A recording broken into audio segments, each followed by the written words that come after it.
Hi, welcome to my automotive show, KG Canadian Enthusiast. Before start the show, I want to hit the like button and subscribe to my show. So now let's get started. Today on the Motor Show, we're going to talk about upcoming product launches and potential products, and also rumors that might be true. So now let's get started, shall we? Now, first on the item today is let's talk about a possible all-new subcompact luxury SUV from Lexus. Yep, it can be called the Lexus LB. Now, the expectation for the Lexus LB is that it could be based on the Yaris Cross. Now, for some people, this is not a great news. For some might say this sort of lowers the Lexus prestige. I find it as a complete hypocritic. That's completely hypocritic.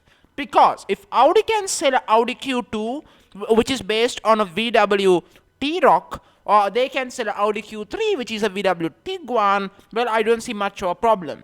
And also, Lexus will have their own interior design, their own styling, to make sure it's not a GI Yaris, to make sure it's not a Yaris Cross. So I'm not too much over concerned about that.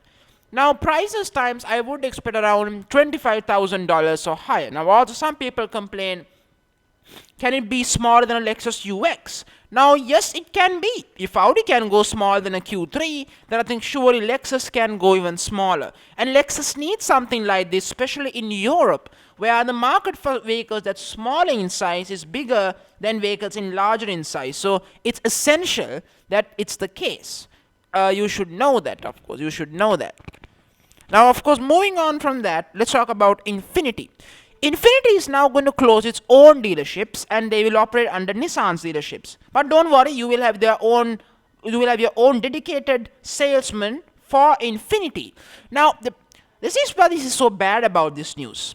They are trying to reduce the overhead costs and the issues like that. Now, I personally think that's not an answer for your problems, because what made Infiniti so good is their potential own dealerships. And their own dealerships, without them, Infiniti's premium experience is compromised. But if Genesis can succeed by selling in the same dealership as Hyundai and Kia, well, who am I to complain? Let's hope Infiniti recovers with the new QX60, because it's truly a gem. That's something to really consider. Now, moving on from that, Hyundai have debuted the Hyundai Elantra N. As I previously said in a video, the Hyundai Elantra N is powered by the most obvious engine, the Hyundai Elantra N. So some specifications: 4-door saloon, front-wheel drive, 8-speed TCT, and a 6-speed manual gearbox. Trim levels is of course N. Of course, engines is one engine, the 2-liter turbocharged 4-cylinder with 276 horsepower. If you use the overboost, well, you can get up to 286 horsepower, which is extremely interesting on that point as well. Now, prices wise, it should cost around 30 grand, of course, which should not be much of a surprise if you think about. It's actually quite this cheaper than a Civic Type R or a current Civic Type or a Civic Si, which is actually quite a good price actually in between. Makes the case, why are you buying a Civic Elantra N line? Get an N. Moving on from that, let's talk about MG for a second, shall we? MG have debuted their new compact SUV, the MG1. Yes, it has another compact SUV from MG, but this is the MG1. Some specifications: 5-door SUV, 5 seats, front or all-wheel drive, 7-speed TCT, trim levels not announced.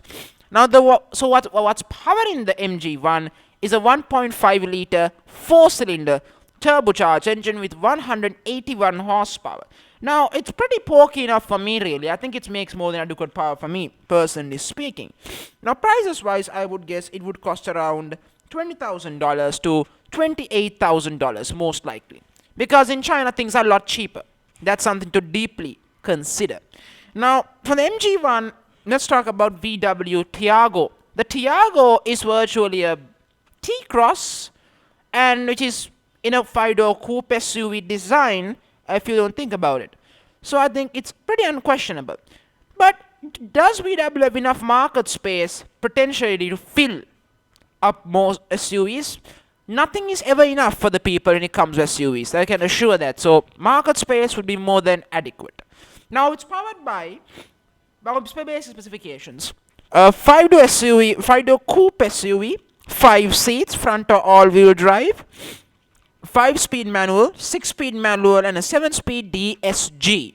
Now, engines wise, 1 liter, the 3-cylinder TSI turbo engines with 94 horsepower or 110 horsepower, or the 1.5 liter turbocharged 4-cylinder with 150 horsepower.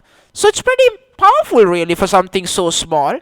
But of course, in terms of wheelbase, this thing is bigger than a T-Cross. Who thought that's possible?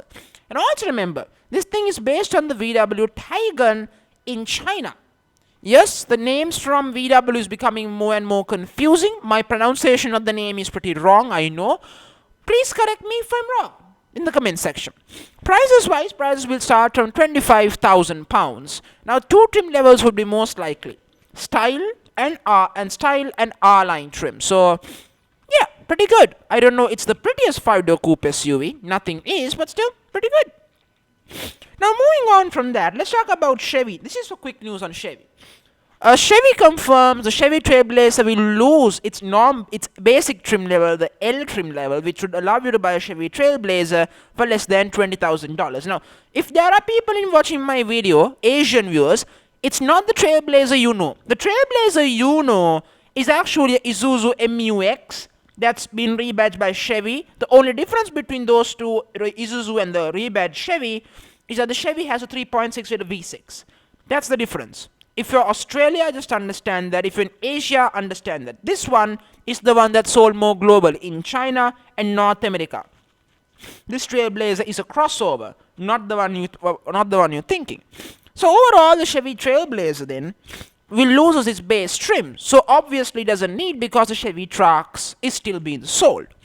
Prices will start from $22,000, go all the way to $26,000 and to $26,695,000 in my guess for the range-topping RS trim. So let's see how that works out, shall we?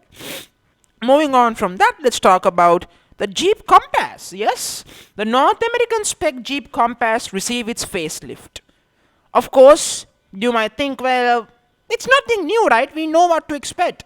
No, it's not, because this is essential. These are 2 different versions, because the European version and the CNG version comes with the PHEV plug-in hybrid drivetrains, and the North American version comes with the rather gutless 2.5 or 2.4 liter Tiger Shark i4.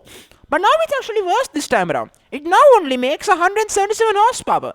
It's only because of emission standards. They have to reduce the horsepower to boost its fuel economy, which is okay, I'd rather guess. So apart from that, the changes are pretty minimum. 5-door SUV, 5 seats, 4-wheel drive. There are 2 different 4-wheel drive systems. 9-speed automatic, trim levels, Sport, Latitude, Lux, Limited, and Trailhawk. Prices, $26,000 to $32,890,000. So pretty very good pricing indeed. So if you buy Limited or the Trailhawk, the beginning price is pretty much the same. Something you should understand. I want to tell you that very clearly. Now, moving on from that, what else? What else we got here to talk about today? Now, yes, we got last one. I kept the best for last. Link & Co. It's a Swedish and a Chinese brand, which is also in between a luxury brand and a mid-range brand, which means you're getting the build quality of a luxury brand but the price of a mid-range brand. So that's pretty impressive. Link & Co. just introduced their flagship luxury SUV or full-size luxury SUV, the Link & Co. 9. It's based on the same platform, same engines as the Volvo XC90, which means this thing should compete against the Volvo XC90 itself and in the lesser mid-size SUV segment, which is the Ford Explorer, the Toyota Highlander, the Crown Krugler, and that sort of competition. Now, of course, you might say, well, Link & Co. is Chinese, the build quality will be shoddy. Come on, that excuse is now long time gone. Chinese vehicles have same build quality as any European or Japanese products, as you can see, and especially the ones like these. These are luxury products for the high-end market. It's based on XC90. 5-door SUV, 7 seats, or I guess there would be a 6-seater or a 5-seater version, I would guess, and an 8-speed automatic, same as the Volvo. Engines, 2-liter mild hybrid engine with 252 horsepower to all the way to a plug-in hybrid with 431 horsepower.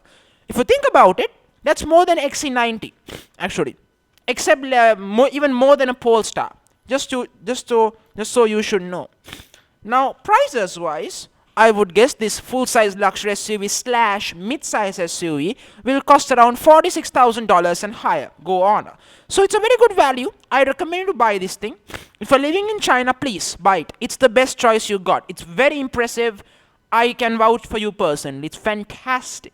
Now, of course, I can show you some pictures because of some technical difficulties I have. I can't, unfortunately.